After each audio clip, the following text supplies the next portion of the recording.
Today we start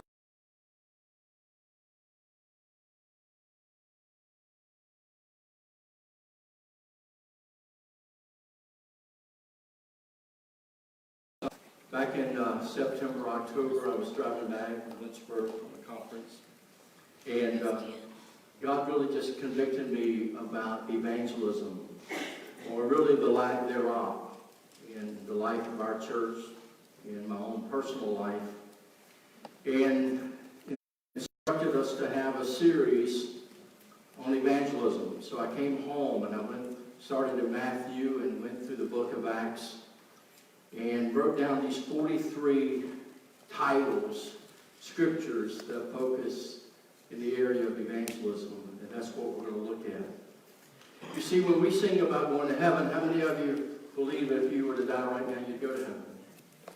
But how many of you know people who would not? And should that bother us? And so today I want to start with just a very honest conversation. I want you to understand I'm not here to preach to the choir. I'm preaching to myself as well. God has given me the opportunity to share my faith many times through the years on a one-on-one basis. But I have to stand here and tell you today that's not enough. I've not done it enough. I've not utilized every opportunity. There's been times when I had somewhere else to be, something else to do, where I cut a conversation short, where I should have continued that conversation and talked to them in a personal way about their faith. You see, for us, evangelism has become kind of a cultural mentality. It's kind of become a, well, if you don't do it, I won't do it. And so nobody's doing it. And since nobody's doing it, we never really feel convicted about it. If we had somebody coming in every week and they were led to the Lord by somebody in the church, we'd start feeling a little guilty, right? We'd probably start getting a little irritated with that person because they're making us look bad. It's a cultural shift that we have gone through in all of my lifetime, really, where it's gone from going to y'all come. And everything the churches do, and I'm talking about the church, the American church, not just First Wesleyan, that everything the American church does today is come. Y'all come. You come. Whatever program, whatever ministry, everything is for the purpose of you to come, not for the church to go. Now we understand there's a naturalness and there's an unnaturalness to everything that we share. Somehow evangelism has become unnatural. What I mean by that, here's some natural things. If you went out last night and you went to a new restaurant that has just opened, and man, it was awesome, I guarantee you that you'd be telling other people, you got to go try that, right? That's natural. It's a natural thing for you to tell somebody else something that you're excited about. You've got to go eat that. If you just came back from a trip from Hawaii, you would probably be telling everybody, hey man, you got to go. It was awesome. These are natural things that we share, things in our life that we get excited about, that we want other people to know. But when it comes to our faith, when it comes to God, somehow it's become unnatural. Now, most of us have gone through a shift because how many of you can remember, you don't have to raise your hand for this, but how many of you can remember when you first got saved, you told other people? You talked about your faith, but through the years, you've stopped. It's gone to being unnatural. Well, it's not a new thing.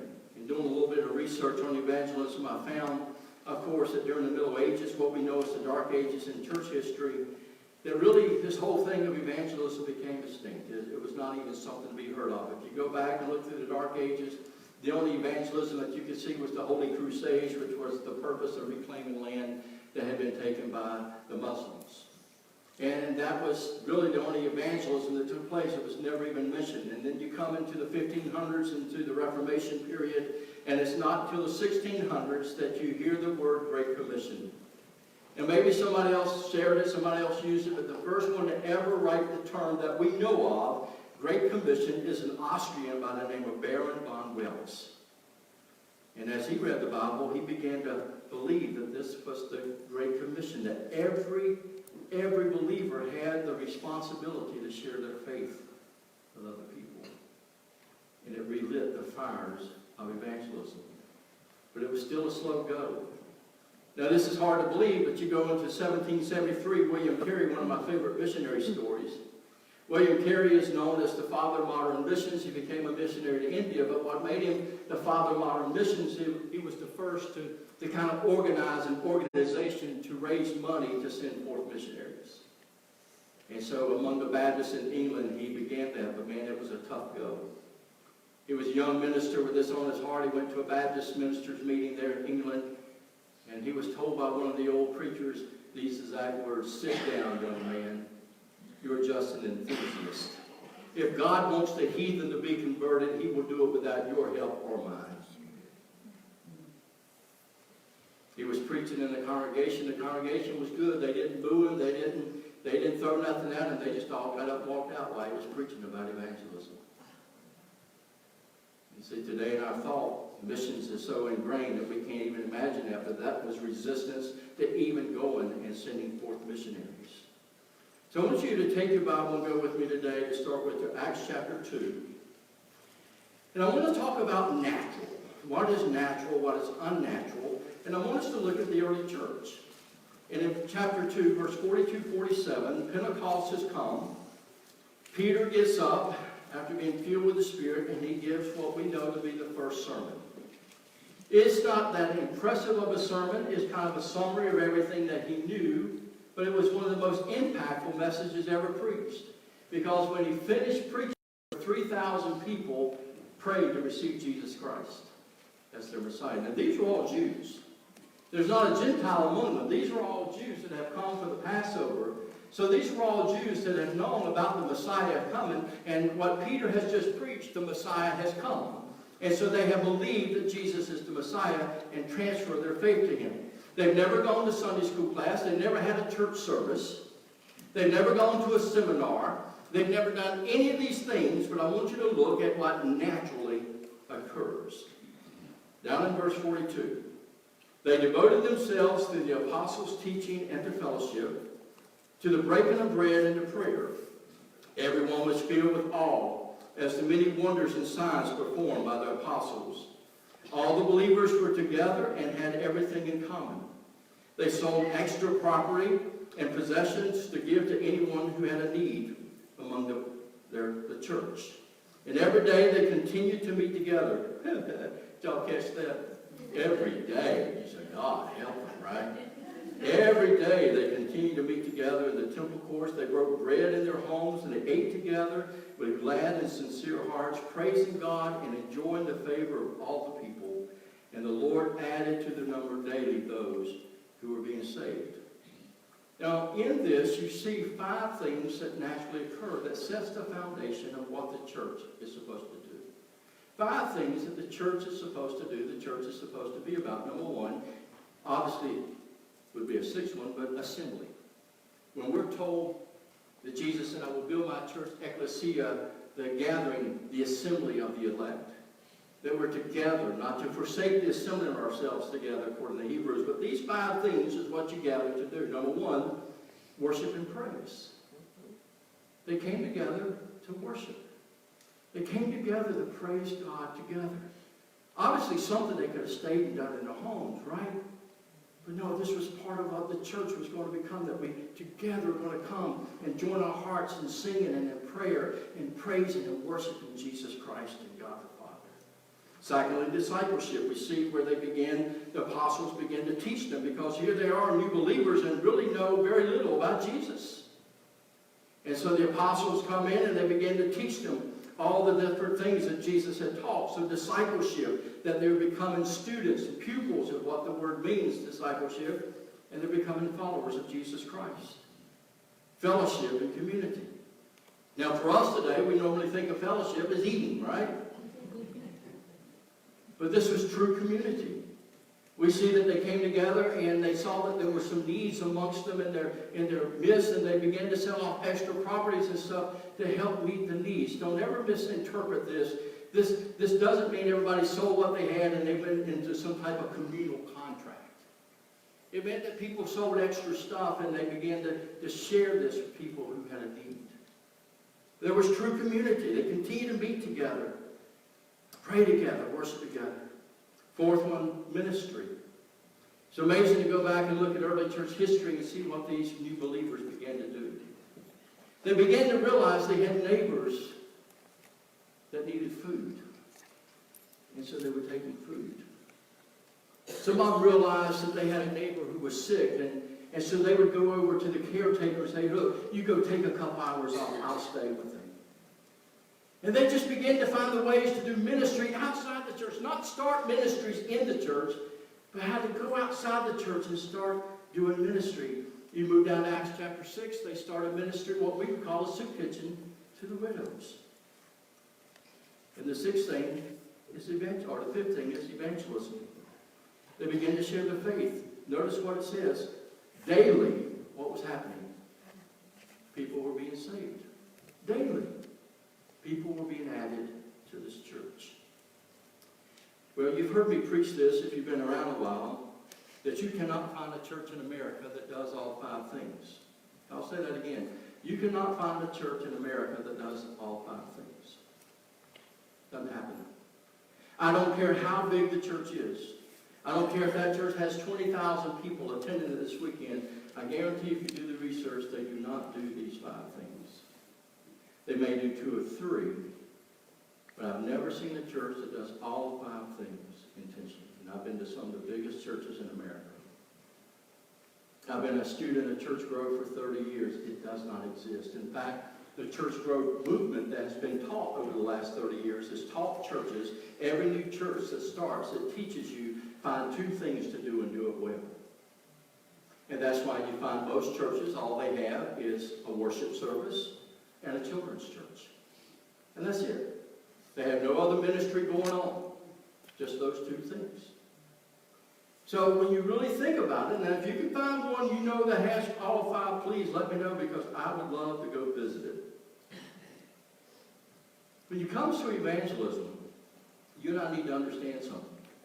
Only 4% of the churches in America grow because of reaching lost people. Only 4% of the growth that takes place in churches take place because of evangelism. Which means that churches that are growing grow how? Transfer growth. That would be true of our church. And so when you're on the receiving end, it's wonderful, right? And people are coming. When you're on the giving end, it's not so sweet. So I think when you look at the churches in America today, you can kind of put them into three categories. The first one is what I call the self-existent church. The self-existent church is probably the majority of churches in America. These are churches that are all about whom? Themselves. They don't care what's happening outside those windows. It's all about what's happening in here. Barna did a research thing probably 20 years ago, and I doubt it's changed one iota. But 20 years ago, he asked over 2,000 church people, lay people, what is the purpose of the church? And 89% of the people came back and said, the purpose of the church is to meet my needs and the needs of my family. And if you want to know why there's a conflict usually between pastors and church people, it's because when they asked the pastors the same question, it was totally flip-flopped. 89% of the pastor says the purpose of the church is to reach lost people, make disciples. Can you imagine that we would sit here and say the purpose of this church is to meet my needs and the needs of my family? And that everything that we do should be all about us, for us. And the pastor in these churches is not a pastor, he's a chaplain. But it's probably the majority of churches in America. The second one is the new church growth models called the attractional churches. What you and I would consider to be the most evangelistic churches. Because these are the ones with the stage lights and the fog machines and all these other things going on, and the preacher's in his shredded jeans and t-shirt and all these different things, and you know, a lot of people can come. And you look at their numbers at the end of the year, man, by the number of people that they said got saved is amazing. You see, understand, I told this Wednesday night before Christmas. That Wednesday morning I was asked to come over to Salvation Army Angel Tree and do a gospel presentation every 15 minutes for an hour and a half to the parents that are coming to get the toys that many of you donated and others donated for the Angel Tree. In those 7 times that I presented the gospel and gave the opportunity to pray the sinner's prayer, nearly 30 people raised their hand. Now, you think I came back to this office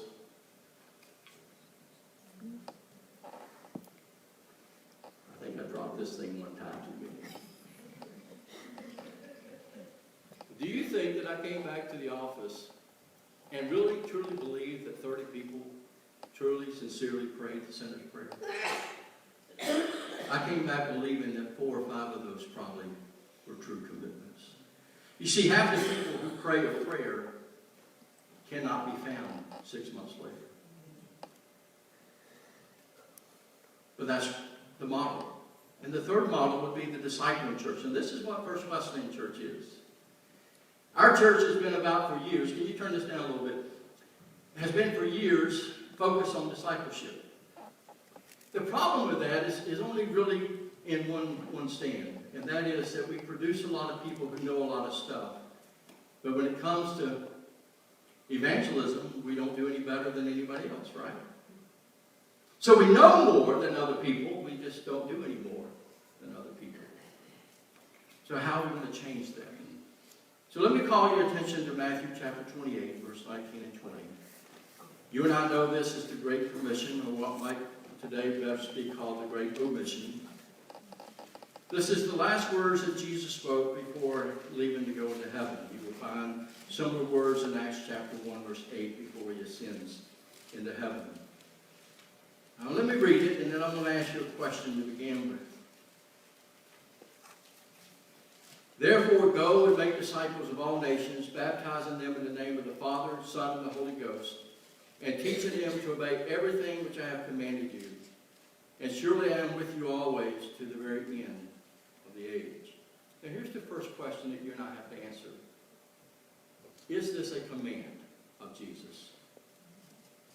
Is it a command of Jesus, or is it a suggestion of Jesus? Is it a request of Jesus? Is it something that he said, I hope you will do, or is it literally a command? So let's take a vote. How many of you believe this is a command of Jesus? If you raised your hand, here's the problem. Jesus says, if you love me, what will you do? You will obey my commands. If you love me, you will obey my commands. Which really creates this problem for us then.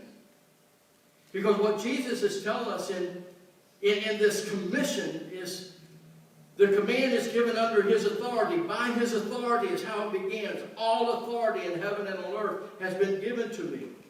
And under my authority, this is what I'm telling you, my followers, to do.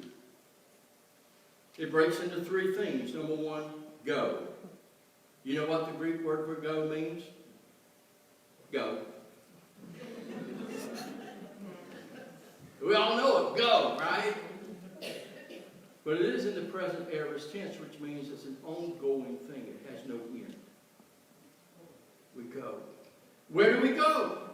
Well, in Acts chapter 1, it breaks it down. Here we're told to go to all nations. Acts chapter 1 tells us to Judea, Samaria. In other words, we start with the Jews, and it went to the Samaritans, who were half Jews, and then it went to the Gentiles, until all the world had heard the gospel. And what do we do?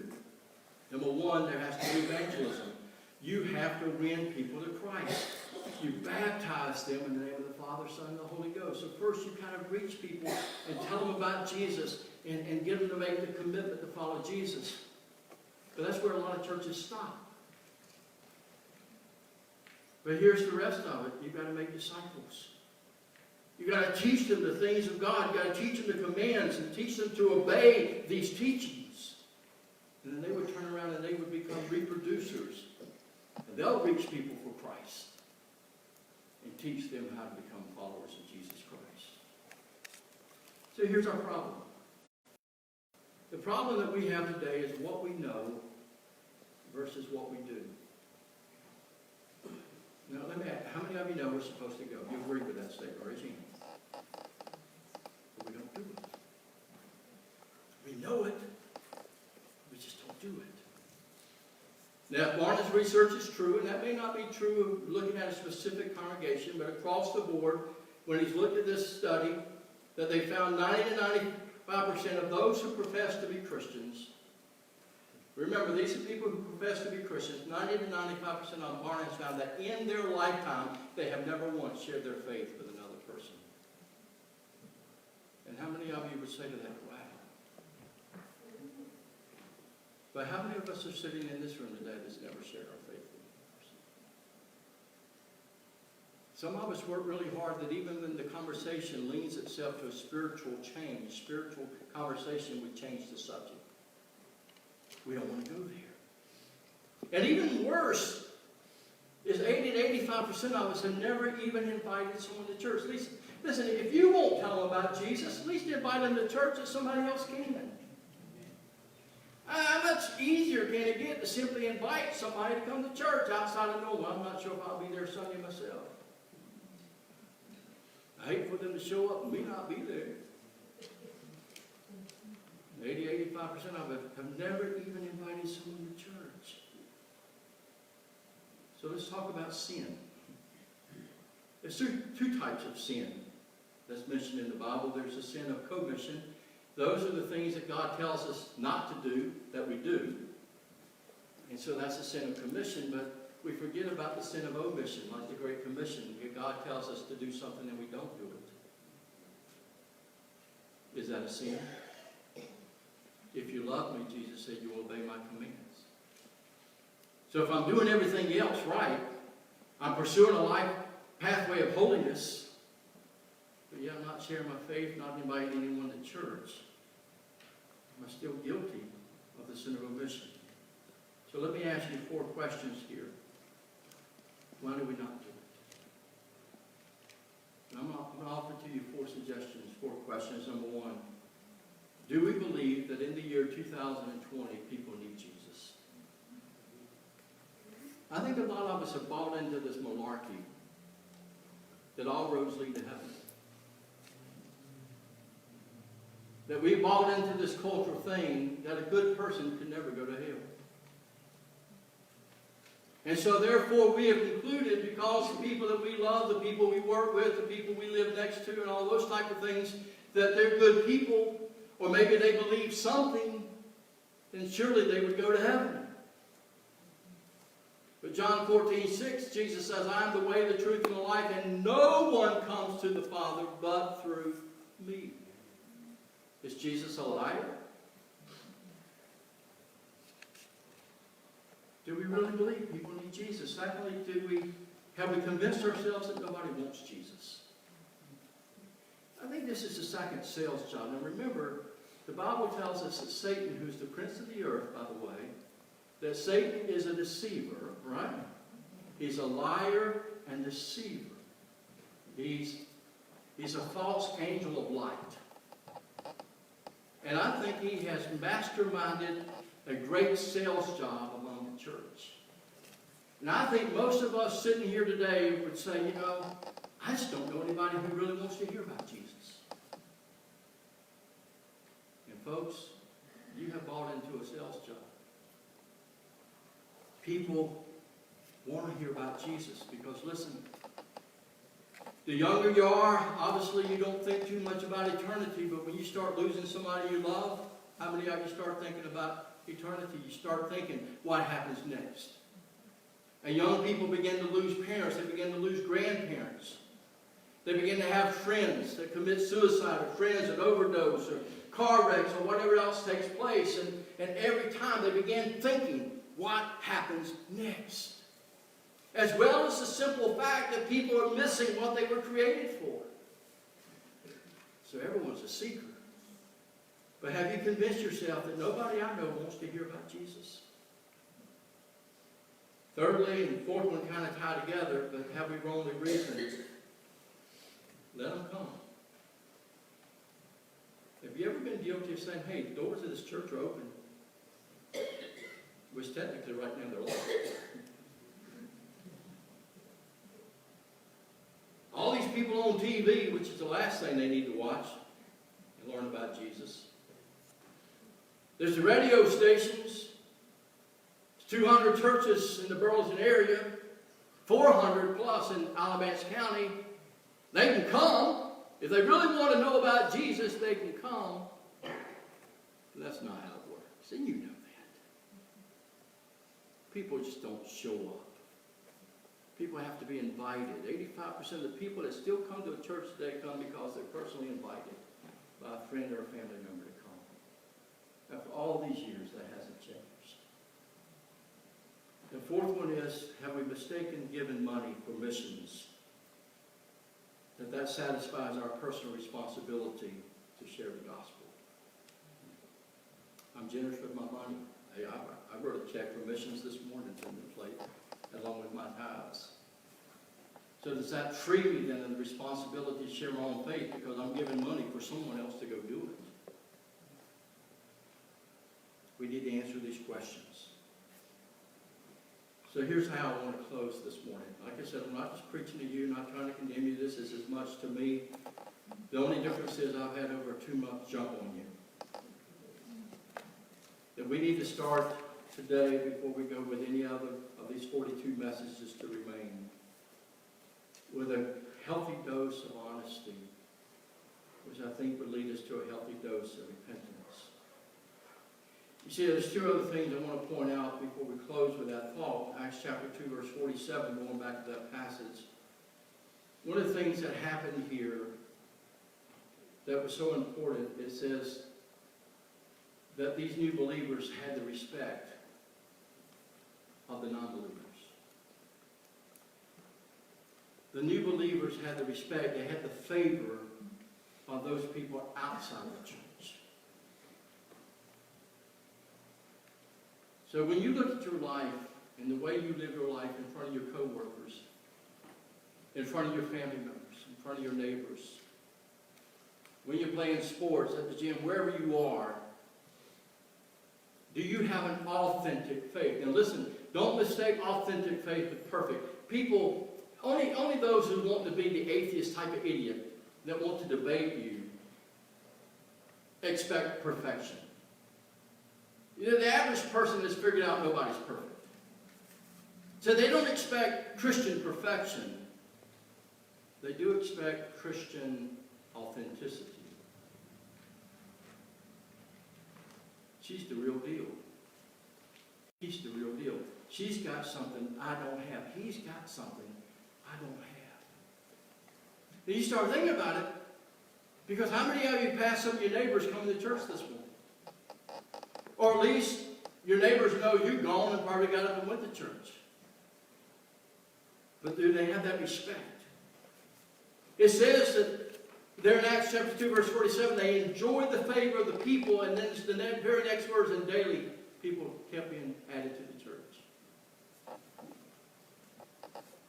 Are we the real deal? And do we see people being added to the church? It says here they were added to the church daily. Do we see it happen even weekly? Do we see it happen monthly? You know that over half the churches in America for the last 6 years straight did not see a single convert. Over half the churches in America for the whole year, over the last 6 years, did not list one single person come to know Jesus Christ as Lord and Savior through their church. How many of you would say those churches need to close the door, go home? Send the people to somewhere that's going to tell them about Jesus. The truth is, you and I don't count how many people come to Christ. You and I don't sit around and have conversations. When was the last time somebody came forth and received Jesus Christ? When was the last time they raised their hand and they prayed the sinner's prayer? Last year we had about 17 people that did that in our church services. We had about 8 different people that did that outside the church. But let me ask you another question this morning. Who's the church? And the answer is what? We are. This is a building. First Wesleyan Church is an institution. It's an organization of believers. An assembly of believers. I mean, I don't know how many people are in this room today. By a preacher's count, there's about 1,200 of us here. And so, So you got all of us. What would happen if every one of us, just one time this week, had a spiritual conversation with someone? Just had a spiritual conversation with someone. What would happen if every one of us this week invited someone to come to church? How many of you say, oh, we'd start to see some things happen, right? All of a sudden, we'd see somebody new coming in, hey. And all of a sudden, you'd have, Dee Dee or Jill or somebody say, hey, yeah, I had the opportunity to lead them to Christ this week. Or, I invite you to come to church, check it out. You see, how many of you understand what should be in our DNA is not in our DNA? Raise your hand, you get this. What should be in our DNA is not in our DNA. So I want us to bow our heads this morning. And I want us in our own personal lives, each and every one of us, to look at our own life and answer that question. How am I doing with this Great Commission? When was the last time I had a spiritual conversation with a person? When was the last time I purposely tried to tell someone about Jesus? When was the last time that I invited someone to come to church?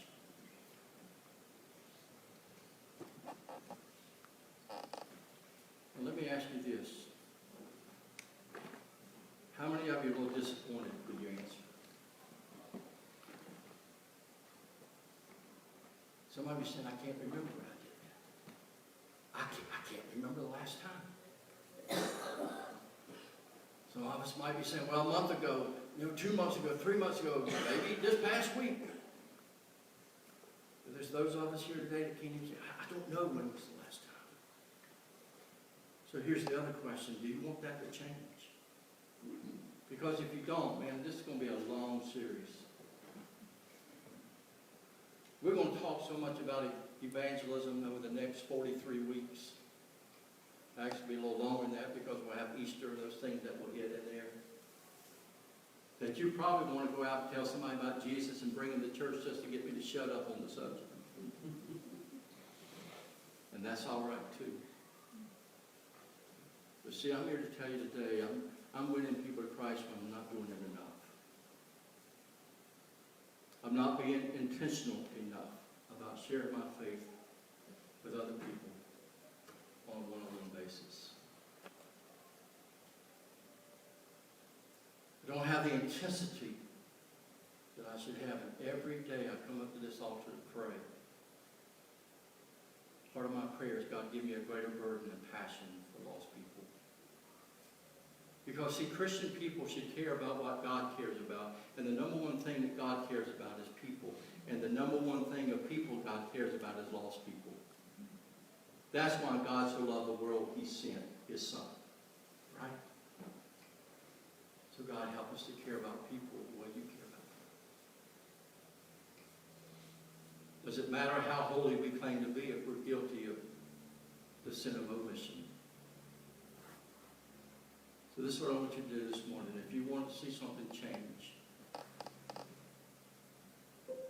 if you've got that little dose of reality this morning of honesty and say, no, not doing enough. Not doing enough.